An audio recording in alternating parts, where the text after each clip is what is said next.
এই মুহূর্তে আমরা বরণ করে নিচ্ছি এই পল্লীর 5 জন মাকে।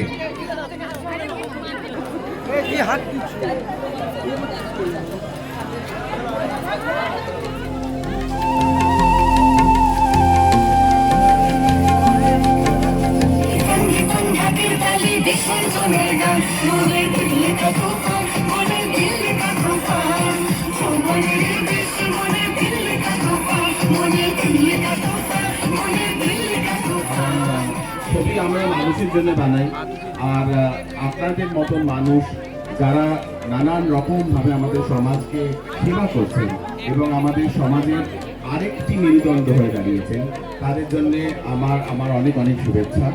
আর আমি ঋতুদিকে দেখেছিলাম মন্ডনের উপাখ্যান ছবিতে, তখন এখানে আমার আসা হয়েছিল, তখন বহু বছর আগে।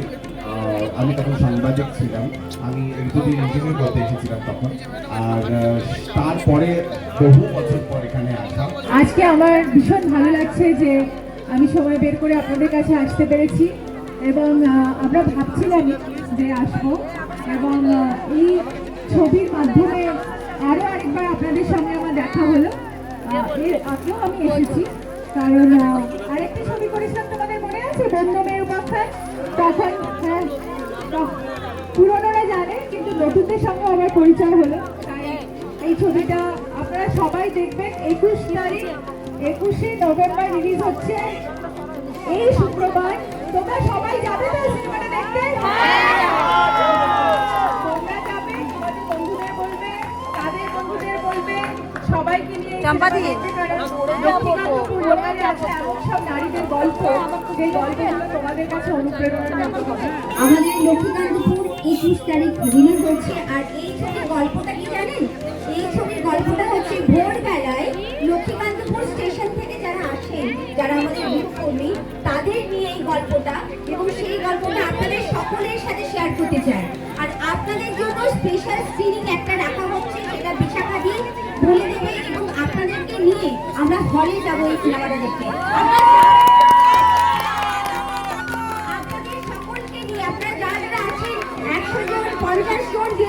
সবাই কিন্তু বিশাখাদির কাছে আসবেন, টিকিট আমরা দিয়ে দেবো আপনাদেরকে, সকলের সাথে আমরা বসে এই লক্ষ্মীকান্তপুর সিনেমাটা দেখবো।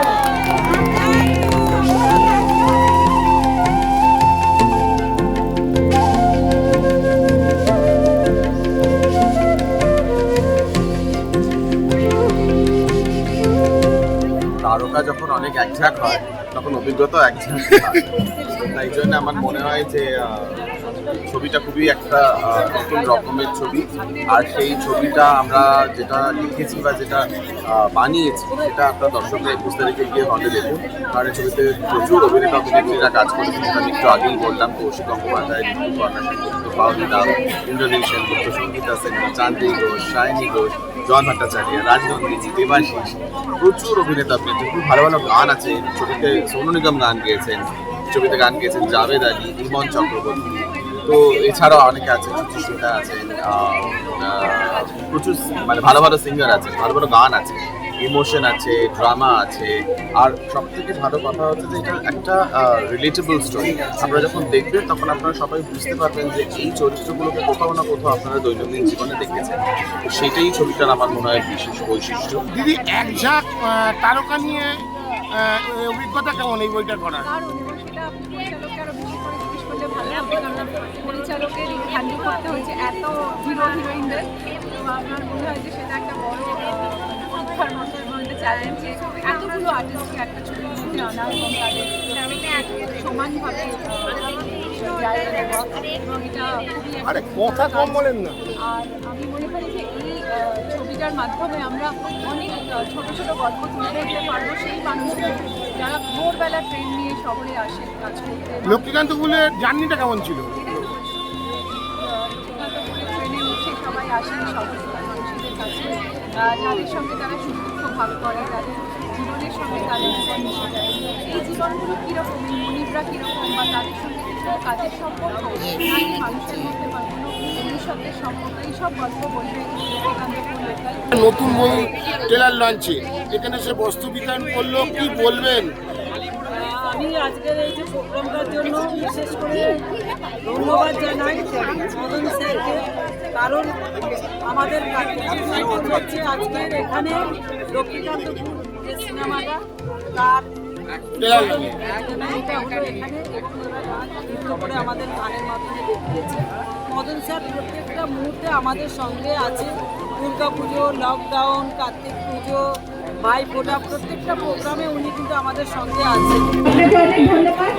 এবং দিশাকারির সাথে সাথে আমি একটা কথা বলতে চাই, আমার আপনাদের এখানে আরেকজন খুব বড় কর্মী ছিল সরজিৎ জানা, যিনি অনেক মুখ্য উপদেষ্টা দুর্বারের, এবং কাকু সরজিৎ কাকু আমার নিজের কাকুর খুব বন্ধু, তাই আমি ছোটবেলা থেকেই সরজিৎ কাকুর কাছে দুর্বারের কথা অনেক শুনেছি, এবং এই অর্গানাইজেশন যা ভালো ভালো কাজ করছে এইটার জন্য তাদেরকে আমি কুর্নিশ জানাই।